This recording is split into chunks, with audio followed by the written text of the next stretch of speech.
नमस्कार, लोकसभा टीवी में आपका स्वागत है। मैं हूं प्रियंका। खबरों में आगे बढ़ेंगे, मगर उससे पहले सुर्खियों पर एक नजर।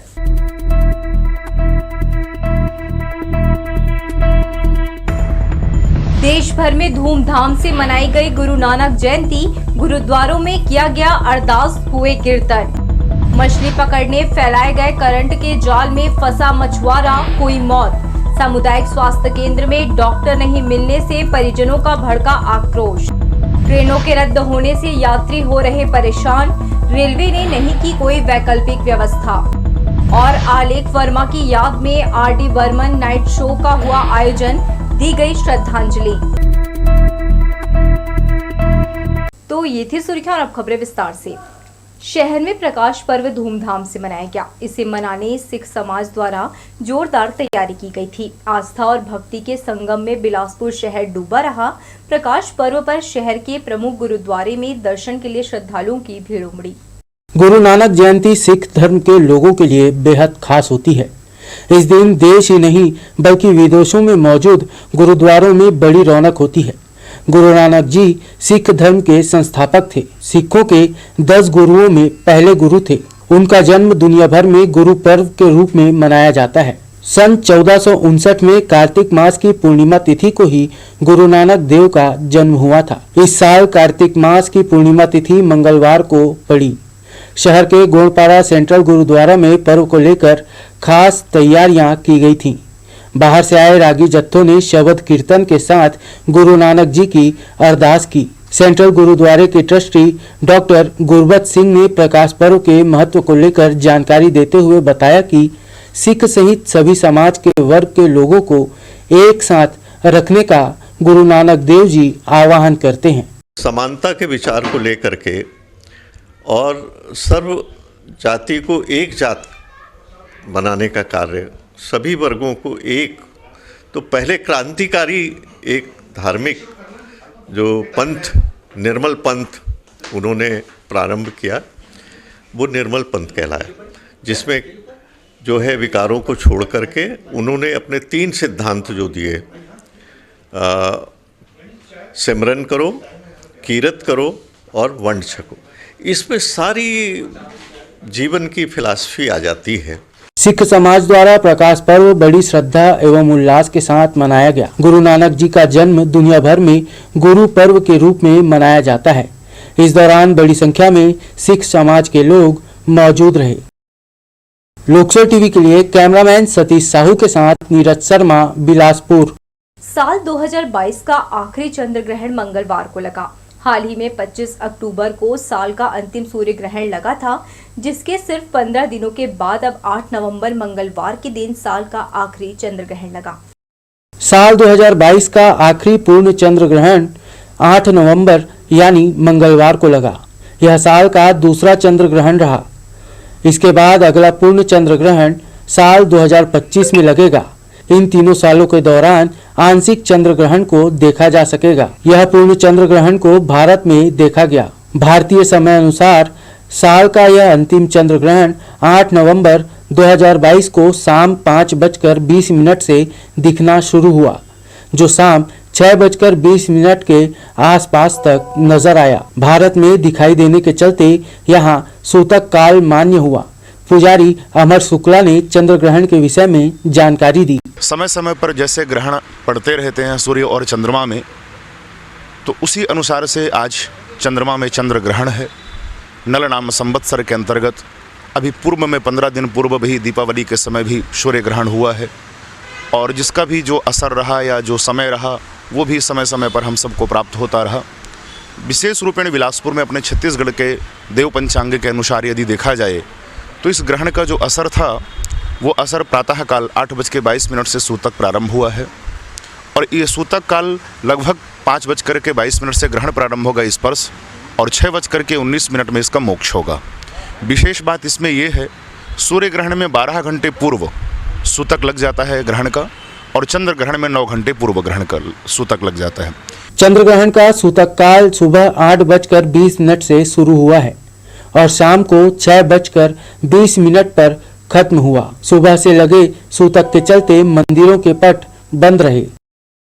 लोकसभा टीवी के लिए कैमरामैन सतीश साहू के साथ नीरज शर्मा, बिलासपुर।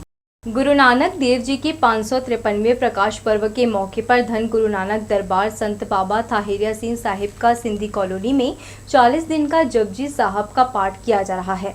प्रकाश पर्व के पहले 3 दिनों तक कीर्तन दरबार सजाया गया। दिल्ली से आए रागी जत्थों के द्वारा यह शब्द कीर्तन किया जा रहा है। प्रकाश पर्व के पहले दिन शहर विधायक शैलेश पांडे गुरु नानक दरबार पहुंचकर माथा टेका और सभी को गुरु नानक पर्व की बधाई दी। गुरु नानक जयंती के पावन दिवस पर दरबार से भव्य प्रभात फेरी का नगर भ्रमण कराया गया।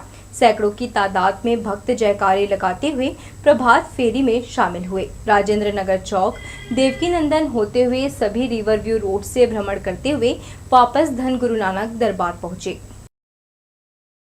के लिए बहुत खुशी की बात है कि हमारा जो यहाँ सिंधी कॉलोनी में जो गुरुद्वारा है उसमें हर वर्ष की तरह प्रभात फेरी निकाली जाती है और सभी समाज के सभी सदस्य जो है वो गुरुद्वारे में आकर गुरु ग्रंथ साहब को प्रणाम करते हैं और यहाँ जो कीर्तन चलता है उसको सुनते हैं और एक भक्तिमय वातावरण हमेशा बनता है। इस दिन से श्री गुरु नानक साहिब जी की पहली वाणी श्री जपजी साहिब जी का अखंड पाठ 24 घंटे 40 दिन आरंभ था, जिसका समापन कल 8 तारीख को गुरु नानक साहिब जी के 553 प्रकाश पर्व उत्सव में होना है। आपके माध्यम से सारी संगत से विनती करते हैं, रागी जत्थे कीर्तन दरबार सजा हुआ है, सारी संगत आके हाजिरी भरे, गुरु घर की अपार खुशियाँ प्राप्त करें। ग्रामीण इलाकों से आए बच्चे और युवा छत्तीसगढ़िया ओलंपिक में छाए हुए हैं। इनमें गजब की फुर्ती है। खो खो खेल में इन्होंने अपने हुनर और समर्पण का परिचय दिया। इन दिनों जिला खेल परिसर में छत्तीसगढ़िया ओलंपिक कराया जा रहा है, जहां रोजाना नए इवेंट हो रहे हैं। 16 जून में शामिल बिल्हा ब्लॉक के 60 से ज्यादा खो खो दल दमखम के साथ मैदान में उतरे और सभी का दिल जीत लिया। 3 आयु वर्ग में महिला पुरुष खिलाड़ियों ने अपने खेल कौशल से दर्शकों का दिल जीता। अभी बहुत ही उत्साह देखने को आ रहा है और सभी जोन से हमारे ब्लॉक 16 जोन में बटा हुआ था। सभी जोन से लगभग खिलाड़ी और दोनों स्तर के खिलाड़ी 0 से 18 और 18 से 40 बहुत उत्साह देखने को आ रहा है और बहुत ही उपस्थिति नजर आ रही है। ग्रामीण लोगों की भी संख्या है, उसके साथ जनप्रतिनिधि लोग भी आके इस खेल का आनंद ले रहे हैं और सहभागिता। प्रत्येक आयु वर्ग में पुरुष और महिला के 16 खो खो दल ने इसमें भाग लिया। इस दौरान सेंद्री, महमद, पौसरा, सिरगिट्टी, लाल खदान, देवरी खुर्द के खिलाड़ी छाए रहे। 3 चरणों में मैच कराए गए, जिसमें विजेता और उप विजेता टीम का फैसला हुआ। कैमरामैन जय साहू के साथ दिलीप जगवानी, लोकसभा टीवी, बिलासपुर। मस्तूरी क्षेत्र के इटवा पाली में एक युवक की करंट लगने से मौत हो गई। मछली मारने फैलाए गए करंट से उसी को झटका लग गया। सामुदायिक स्वास्थ्य केंद्र पहुंचे परिजन डॉक्टर नहीं मिलने से जमकर तोड़फोड़ की। मस्तूरी थाना क्षेत्र के ग्राम पंचायत पाली इटवा के कन्हैया लाल केवट पिता बहोरिक लाल उम्र 32 वर्ष पेशे से मछली मारने का कार्य करता है। मंगलवार की सुबह गांव में ही स्थित अरपा नदी में मछली मारने के लिए सुबह 9 बजे घर से अपने पिता के साथ निकला था। तकरीबन 1 बजे के आसपास मछली मारते वक्त बिजली करंट के संपर्क में आने से उसकी मौत हो गई। आधे घंटे बाद जब उसका पिता उसके नजदीक में आकर देखा तो वह मृत पड़ा हुआ था, जिसे आसपास के ग्रामीणों की मदद से तत्काल मस्तूरी स्वास्थ्य केंद्र पहुंचाया गया, लेकिन मस्तूरी स्वास्थ्य केंद्र में कोई डॉक्टर उपस्थित नहीं होने की वजह से और 1 घंटे डॉक्टरों का इंतजार करने के बाद गुस्साए परिजनों ने हॉस्पिटल परिसर में तोड़फोड़ कर दी। यही नहीं, उन्होंने मुख्य मार्ग पर चक्का जाम भी करने की कोशिश की। लड़का को तत्काल मस्तूरी लाया गए तो वहाँ पे कोई डॉक्टर नहीं था, एक नर्स था। तो नर्स ने बोला कि डॉक्टर आ रहा कहकर एडमिट में हमें घंटा भर कर दिया। इस पश्चात लड़का की मृत्यु हो गया। हम तो चाहते हैं उस ऐसे डॉक्टर को मतलब डॉक्टरी करने के कोई मतलब नहीं है, घटना कितना हटाना चाहिए। मस्तूरी स्वास्थ्य केंद्र के बीएमओ डॉक्टर नंदराज कंवर ने इस मामले में जानकारी दी कि युवक की पहले से ही मौत हो गई थी। इसमें डॉक्टरों की कोई लापरवाही नहीं है। जिस समय परिजन डेड बॉडी लेकर आए उस समय हॉस्पिटल में डॉक्टर मनीषा नायक की ड्यूटी थी, जो हॉस्पिटल परिसर में उपस्थित नहीं थे, जिनके खिलाफ विभागीय शिकायत की गई है। केस जो लाया गया है ब्रॉड डेट था, 2:10 के आसपास लाया गया था, जिसमें फर्स्ट हाफ ऑर्डर वाले डॉक्टर जैसे निकले थे उसी टाइम आ गए थे ये, और उसके बाद सेकेंड हाफ वाले डॉक्टर मेरे ख्याल से रास्ते में थे, तो इसी बीच में ये कार्य सब घटना हो गया। इसके लिए हम अपने उच्च अधिकारी को सूचना देंगे कार्यवाही के लिए। मैं स्पष्टीकरण के साथ ही उच्च अधिकारियों को कार्यवाही के लिए लिखा जाएगा। तो पहले से ही ब्रॉड डेट था ना, ब्रॉड डेट ही केस था वो। मस्तूरी थाने में पदस्थ प्रशिक्षु डीएसपी नूपुर उपाध्याय ने बताया कि मृतक की मौत करंट के संपर्क में आने से हुई है। डॉक्टर की उपस्थिति हॉस्पिटल परिसर में नहीं होने की वजह से परिजनों ने हॉस्पिटल परिसर में तोड़फोड़ और चक्का जाम करने की कोशिश की, जिन्हें पुलिस द्वारा समझाइश देकर मामला शांत कराया गया। पुलिस मर्ग कायम कर आगे की कार्यवाही कर रही है। चक्का जाम की सूचना मिलने पर मैं जो सीएचसी मस्तूरी के सामने जब गई तो मुझे पता चला इटवा पाली के कुछ ग्रामीणों ने वहाँ के एक युवक की करंट से मौत हो जाने की स्थिति में चक्का जाम किया है। तब उनसे समस्या पूछने पे मुझे ये पता चला कि उनको डॉक्टरों की अनुपस्थिति की वजह से उन्होंने चक्का जाम किया। उनसे बात करके मैंने चक्का जाम को क्लियर करवाया और मृतक का नाम कन्हैया लाल केवट है, जो कि इटवा पाली का रहने वाला है। स्वास्थ्य विभाग की लापरवाही से भले ही युवक की मौत नहीं हुई है, मगर ड्यूटी में डॉक्टर का तैनात न रहना कहीं न कहीं गैर जिम्मेदार की श्रेणी में आता है, जो किसी भी मरीज या आपातकाल की स्थिति के लिए उचित नहीं है। लोकसर टीवी के लिए मस्तूरी से रघु यादव की रिपोर्ट। लोक निर्माण विभाग के अधिकारी गैर जरूरी सड़कों के मरम्मत में व्यस्त हैं, जबकि सरकार का आदेश है कि ज्यादा खराब सड़कें पहले सुधारी जाएं। सरकंडा सीपत मुख्य मार्ग की हालत दयनीय हो गई है। इसमें पड़े दर्जनों गड्ढों के कारण रोज हादसे हो रहे हैं। कलेक्ट्रेट और वीआईपी मूवमेंट वाले क्षेत्रों को चकाचक करने सरकारी अधिकारी एक पांव पर खड़े रहते हैं। खराब हुई सड़कों की बारिश के बाद मरम्मत करने जिले के प्रभारी मंत्री जय सिंह अग्रवाल ने आदेश दिया था। इस महीने ये काम शुरू किया गया, लेकिन नागरिकों को इसका फायदा नहीं हुआ, क्योंकि पीडब्ल्यूडी ने पहले जिन सड़कों में पैचवर्क किया है उन इलाकों में वीआईपी मूवमेंट होता है, जैसे नेहरू चौक से तिफरा मार्ग, वेयरहाउस रोड, राजेंद्र नगर चौक से सत्यम चौक और मुंगेली नाका की सड़क में सुधार किया गया है। जबकि आदेश में स्पष्ट कहा गया था जिन सड़कों की स्थिति जर्जर है और यातायात का दबाव रहता है उसे पहले ठीक करना है, लेकिन पीडब्ल्यूडी के अधिकारी प्रशासन और नेता मंत्री को खुश करने में लगे रहते हैं। सरकंडा सीपत रोड की दयनीय हालत से वाकिफ अधिकारी इसे नजरअंदाज कर रहे हैं।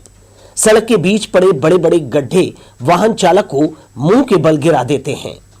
सुभाष चौक से लेकर राजकिशोर नगर मोड़ तक कई स्थानों पर सड़क उखड़ गई है। इससे उड़ती धूल से नागरिक परेशान है। करोड़ों रुपए पैचवर्क के लिए आया है, लेकिन इसका लाभ सरकंडा क्षेत्र में रहने वाले और इधर से गुजरने वाले हजारों लोगों को नहीं मिला है। कैमरामैन जय साहू के साथ दिलीप जगवानी, लोकसर टीवी, बिलासपुर। सिविल लाइन थाना क्षेत्र अंतर्गत प्रताप चौक के पास शराब पीने के लिए पैसे की मांग कर रहे युवक को जब रुपए नहीं मिले तो उसने फल व्यवसायियों से मारपीट शुरू कर दी। चाटीडीह निवासी सूरज यादव की इस हरकत की शिकायत पुलिस से की गई। प्रार्थी विशाल गुप्ता की रिपोर्ट पर आरोपी सूरज के खिलाफ धारा 327, 294, 506, 323, 34 के तहत अपराध पंजीबद्ध किया गया और उसे गिरफ्तार कर लिया गया। 52 परियों से नैन मटक्का करते अपना भाग्य आजमा रहे जुआरियों के फड़ में पुलिस आ धमकी। पकड़े गए सभी जुआरी आनंद साहू, संजू यादव, दिनेश धुरी, मुस्तुजा मोहम्मद, नारायण यादव, बसंत धुरी, अशोक सोनी, बुधराम प्रजापति, गणेश निषाद और सुनील यादव चकरभाटा कैंप के रहने वाले हैं। पुलिस ने इनसे लगभग 8,000 रुपए बरामद कर 13 जुआ एक्ट के तहत कार्यवाही की है। ट्रेनें रद्द होने से यात्रियों की परेशानी फिर शुरू हो गई है। मंगलवार को कई ट्रेनें रद्द रहीं। इसके कारण वैकल्पिक ट्रेन की जानकारी लेने के लिए यात्री इधर उधर भटकते रहे। हालांकि ये गाड़ियां 9 नवंबर से चलने लगेंगी, पर इसके बाद भी परेशानी खत्म नहीं होगी, क्योंकि कटनी रेल मार्ग की यात्री गाड़ियां रद्द कर दी जाएंगी। नागपुर रेल मंडल के राजनांदगांव कलमना रेलखंड के बीच सालवा रेलवे स्टेशन को तीसरी रेलवे लाइन से जोड़ने का कार्य किया जा रहा है। इसके अलावा इलेक्ट्रॉनिक इंटरलॉकिंग सहित अन्य कार्य 6 से 9 नवंबर तक किए जाएंगे। मंगलवार को इसका दूसरा दिन था। दूसरे दिन भी यात्रियों को परेशानी हुई। यात्री यह समझ रहे थे कि अब रेलवे ट्रेनों को रद्द कर यात्रियों की दिक्कत नहीं बढ़ाएगी, पर त्योहारी सीजन पर विराम लगते ही रेलवे ने फिर से ट्रेनों को रद्द करने की घोषणा कर दी। ट्रेन रद्द होते ही परेशानी भी शुरू हो गई। मंगलवार को जोनल स्टेशन में यही देखने को मिला। Korba Itwari express, Bilaspur Korba passenger, Bilaspur Itwari express व बिलासपुर कोरबा एक्सप्रेस समेत कई प्रमुख ट्रेनों के पहिए थमे रहे, जबकि इन ट्रेनों में प्रतिदिन बड़ी संख्या में यात्री सफर करते हैं। एक तरह से कहा जाए तो सरकारी व निजी संस्थानों में काम करने वाले पुरुष महिला कर्मचारियों के लिए बड़ी सुविधा है, पर एक बार फिर से उन्हें परेशानी होने लगी है। उनका कहना है कि रेलवे एक साथ ट्रेनों को रद्द कर देती है। एक बार यह तक नहीं सोचती कि परिचालन बंद होने से यात्रियों को कितनी समस्याएं होंगी। यात्री पूछताछ काउंटर पर पहुंचकर यह पूछते रहे कि यदि यह ट्रेनें रद्द हैं तो उसकी जगह पर कोई दूसरी ट्रेन तो नहीं है, कितने बजे आएगी। साथ ही कुछ यात्री तो परेशानी बताकर नाराजगी भी जताते रहे। हालांकि पूछताछ के कर्मचारी केवल यात्रियों की खरी खोटी सुन सकते हैं, असल में निर्णय लेने वाले उच्च अधिकारी होते हैं। लोकसभा टीवी के लिए कैमरामैन राजा खान के साथ भूपेंद्र सिंह राठौर की रिपोर्ट। बिलासपुर रेलवे स्टेशन में अब 2 पहिया वाहनों में आने वाले यात्रियों के लिए बुरी खबर है। आरपीएफ पोस्ट प्रभारी ने तुगलकी फरमान जारी कर 2 पहिया वाहनों को स्टेशन परिसर में प्रवेश प्रतिबंधित कर दिया है, जिसके कारण यात्रियों को असुविधा का सामना करना पड़ रहा है। बिलासपुर जोनल स्टेशन में वाहनों की पार्किंग की व्यवस्था काफी चरमरा गई है। सबसे ज्यादा बिगड़ी व्यवस्था लॉबी और आरपीएफ पोस्ट के सामने देखने को मिल रही है, लेकिन इसे सुधारने के बजाय अब आरपीएफ पोस्ट प्रभारी भास्कर सोनी ने फरमान जारी करते हुए प्रीमियम पार्किंग और ड्रॉप एंड गो में 2 पहिया वाहनों के प्रवेश पर प्रतिबंध लगा दिया है। दरअसल सोमवार को बिलासपुर रेल मंडल के अधिकारियों ने परिसर का जायजा लिया।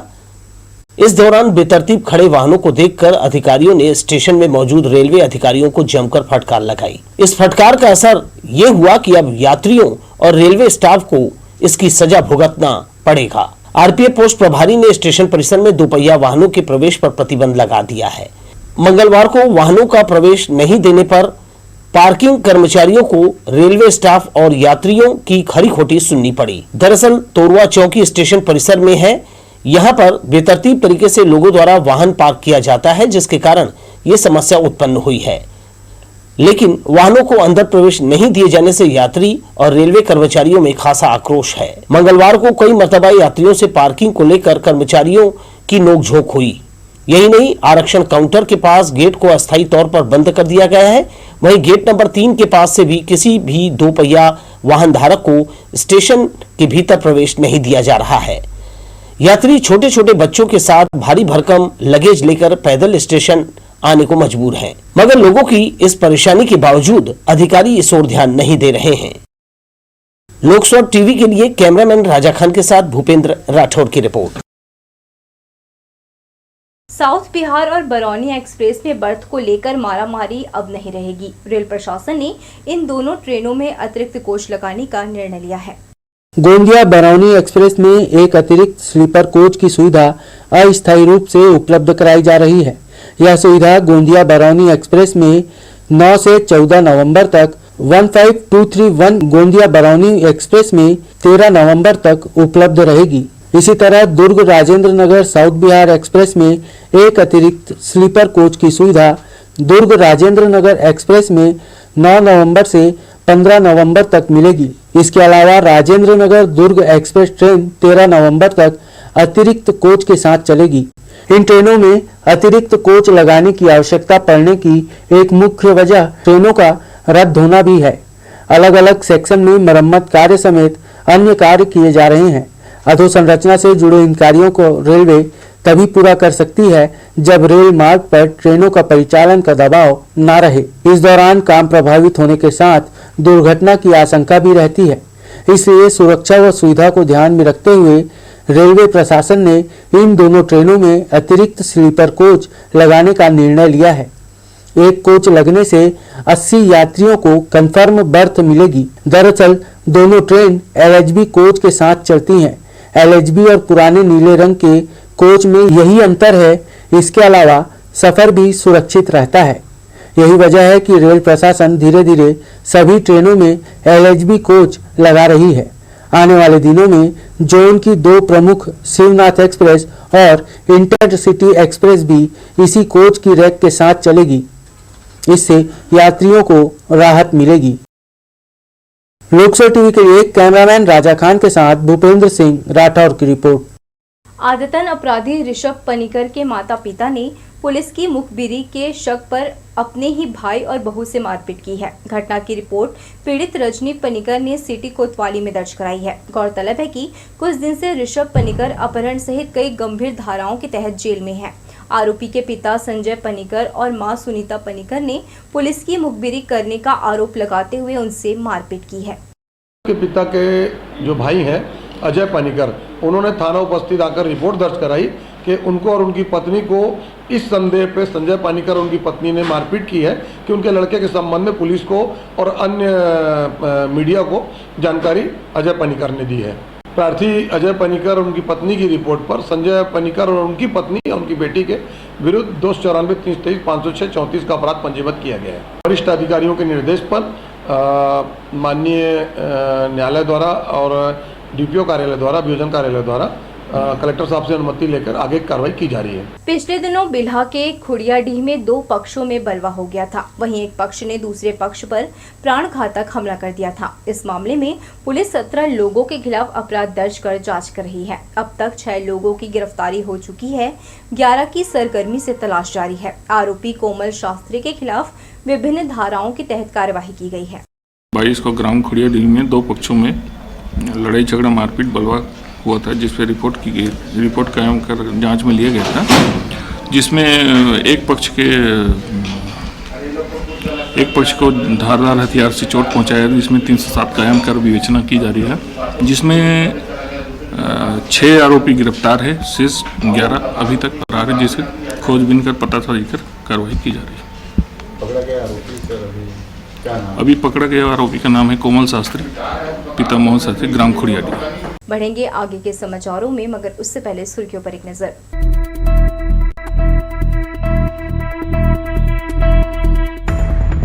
देश भर में धूमधाम से मनाई गई गुरु नानक जयंती। गुरुद्वारों में किया गया अरदास, हुए कीर्तन। मछली पकड़ने फैलाए गए करंट के जाल में फंसा मछुआरा, हुई मौत। सामुदायिक स्वास्थ्य केंद्र में डॉक्टर नहीं मिलने से परिजनों का भड़का आक्रोश। ट्रेनों के रद्द होने से यात्री हो रहे परेशान, रेलवे ने नहीं की कोई वैकल्पिक व्यवस्था। और आलेख वर्मा की याद में RD बर्मन नाइट शो का हुआ आयोजन, दी गई श्रद्धांजलि। आलेख वर्मा की स्मृति में कला संगम सांस्कृतिक मंच बिलासपुर द्वारा RD बर्मन नाइट का आयोजन किया गया। पुराने सदाबहार गीतों को समेटे यादों की बारात का आयोजन लखीराम ऑडिटोरियम में किया गया। आलेख वर्मा को श्रद्धांजलि देने के लिए ही इसका आयोजन किया गया, जिसमें शहर के कलाकारों ने हिस्सा लेकर स्वर्गीय वर्मा को श्रद्धांजलि दी। एक से बढ़कर एक गीतों की यहाँ प्रस्तुति दी गई।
संस्था के संस्थापक आदरणीय श्री आलेख वर्मा जी की परिकल्पना थी। वे चाहते थे कि संस्था के माध्यम से एक बृहद रूप में अच्छा आयोजन बिलासपुर शहर में हो, और वो उनका एक सपना था जो नहीं हो पाया उनके रहते। तो हमने सोचा कि एक इससे अच्छी श्रद्धांजलि कोई नहीं हो सकती उनके लिए, तो हमने एक आयोजन बिलासपुर शहर के सभी कलाकारों को इकट्ठा करके और सभी स्फूर्त सारे कलाकार इस कार्यक्रम के लिए हमारे साथ इकट्ठा हुए और एक प्यारा सा आयोजन हमने करने का प्रयास किया है। 1 नवंबर से धान खरीदी शुरू हो चुकी है, मगर तेज बारिश और नमी के कारण धान की कटाई नहीं हो पाई थी। मौसम के खुलते ही किसान अब खेतों से फसल की कटाई करना शुरू कर दिए हैं। वहीं उपार्जन केंद्रों में कई किसान अपना धान लेकर पहुंचने लगे हैं। माना जा रहा है कि आने वाले 1 सप्ताह के भीतर खरीदी केंद्रों में किसानों की भीड़ नजर आने लगेगी। मगरपारा चौक से मरीमाई मंदिर होते हुए श्रीकांत वर्मा मार्ग तक सड़क चौड़ीकरण के लिए भूमि पूजन करने के 20 दिनों बाद भी काम शुरू नहीं किया गया है। मार्ग के चौड़ीकरण और सौंदर्यीकरण पर 1 करोड़ 76 लाख रुपए का खर्च आएगा। इसमें बाधा बन रहे 100 से ज्यादा मकान और दुकानदारों को नगर निगम के प्रयासों से राजी कर लिया गया है। इस मार्ग में कब्रिस्तान और मरीमाई मंदिर से यातायात अवरुद्ध होता है। इसे ध्यान में रखते हुए लंबे समय से समस्या दूर करने का प्रयास किया जा रहा था। स्मार्ट सिटी प्रोजेक्ट के तहत मरीमाई सड़क श्रीकांत वर्मा मार्ग कनेक्टिविटी के लिए चौड़ीकरण के साथ ही इसका सौंदर्यीकरण किया जाएगा। वार्ड क्रमांक 4 गोकुल धाम की जर्जर सड़क को एक बार फिर सीसी रोड बनाया जा रहा है। कलेक्टर की फटकार के बाद यहां डीएमएफ मद से सड़क निर्माण का कार्य जारी है। सड़क बन जाने से गोकुल धाम से घुरू आने जाने वाले लोगों को काफी सहूलियत मिलेगी। गोकुल धाम में मौजूदा स्थिति में 62 डेयरी संचालकों की डेयरी चल रही है, लेकिन नगर निगम की अनदेखी की वजह से यहां मूलभूत सुविधाओं की कमी बनी हुई है। नाली, पानी, बिजली की सुविधा तक चरमरा गई है। ऐसे में डेयरी संचालन में दिक्कतें आ रही हैं। वहीं 20 साल बाद सड़क खराब हो चुकी है और नालियां टूट चुकी हैं। कुछ माह पूर्व कलेक्टर सौरभ कुमार ने गोकुल धाम का निरीक्षण किया था, जिसके बाद उन्होंने सड़क, नाली समेत यहां की व्यवस्थाओं को देखकर अधिकारियों को जमकर फटकार लगाई थी। फटकार के बाद हरकत में आए अधिकारियों ने यहां सड़क और नाली का निर्माण कार्य शुरू करा दिया है। वार्ड पार्षद ने बताया कि डीएमएफ फंड की मदद से गोखने नाला से लेकर घुरू की सीमा तक चौड़ी सड़क बनाई जा रही है। सड़क के किनारे नाली का भी प्रावधान है। इसके बन जाने से गांव वालों और गोकुल धाम के डेयरी संचालकों को काफी राहत मिलेगी। ये जो सीसी रोड बन रही है डीएमए मत कलेक्टर साहब के मत से बन रही है। वो उस दौरे में आए थे, देखे गोकुल धाम की रोड बहुत जर्जर स्थिति में है, तो उन्होंने अपना डीएमए मत से उसको करीब 90 लाख की रोड है वो उसको अभी मतलब ये पूर्व में टेंडर हुआ था, लेकिन अभी उनका रिलीज़ हुआ, उनका जो भी पैसा था अभी उसको बना रहे हैं ताकि आने जाने वाले वार्ड में निवासियों को किसी प्रकार की दिक्कत ना हो। और ये लगभग ये रोड मेरे ख्याल से 2-4 दिन में पूरा कंप्लीट हो जाएगी। रोड के साथ साथ 300 मीटर का नाली का भी है, 10 लाख का पाइपलाइन गोकुल धाम के लिए भी है, पाइपलाइन विस्तार के लिए। नगर निगम से लगातार मांग की जा रही है कि गोकुल धाम की सुध लेकर फिर से आधारभूत सुविधाएं दी जाएं, ताकि डेयरी संचालक बिना परेशानी अपना व्यवसाय कर सकें। अब सड़क का निर्माण कार्य शुरू किया गया है। सप्ताह भर में यह सड़क बनकर तैयार हो जाएगी। लोकसभा टीवी के लिए कैमरामैन राजा खान के साथ भूपेंद्र सिंह राठौर की रिपोर्ट। संस्कृत के ज्ञान से ही संस्कार मिलता है, ये बात सच होती नजर आ रही है। अमेरिका से 2 वर्ष तक ऑनलाइन पाणिनीय की शिक्षा लेने के बाद डॉक्टर सेतुराम पांडुरंगी पाणिनी शोध संस्थान बिलासपुर पहुंचे। उन्होंने बताया कि वे पिछले कई वर्षों से अमेरिका में निवासरत हैं और संस्कृत का ज्ञान प्राप्त करने वे शहर आए हैं। शोध संस्थान में विभिन्न राज्यों से छात्र पहुंचे हैं। 2 साल पहले माता जी से ऑनलाइन संस्कृत व्याकरण की शिक्षा लेना शुरू किया। सर माता जी इस पाणिनी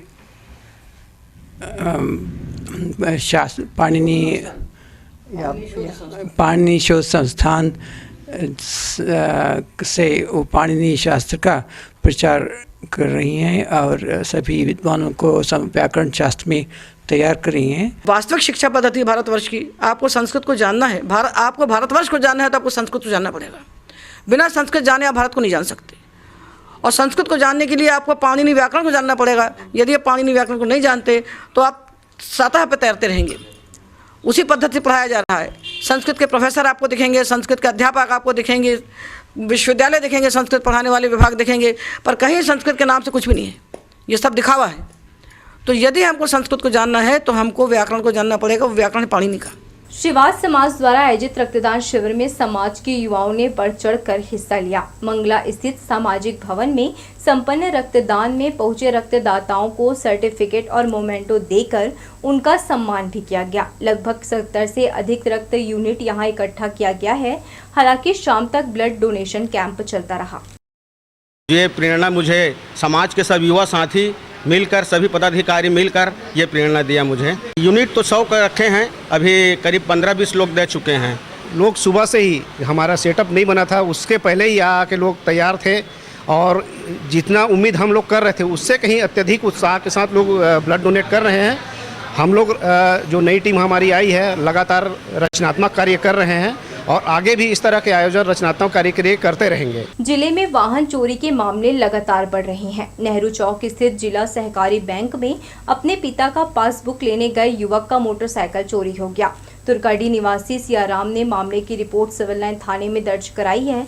प्रार्थी ने बताया कि सोमवार दोपहर वह अपने बाइक से बैंक गया था। वापस लौटने पर देखा कि उसकी मोटरसाइकिल वहां से गायब है। पुलिस ने शिकायत लेकर FIR दर्ज कर ली है।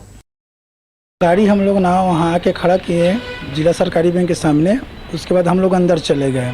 1 बजे का समय था। उसके बाद हम लोग ना 2:15 वहाँ से हम लोग बाहर निकले तो अपना गाड़ी हम लोग देखे तो गाड़ी नहीं था वहाँ।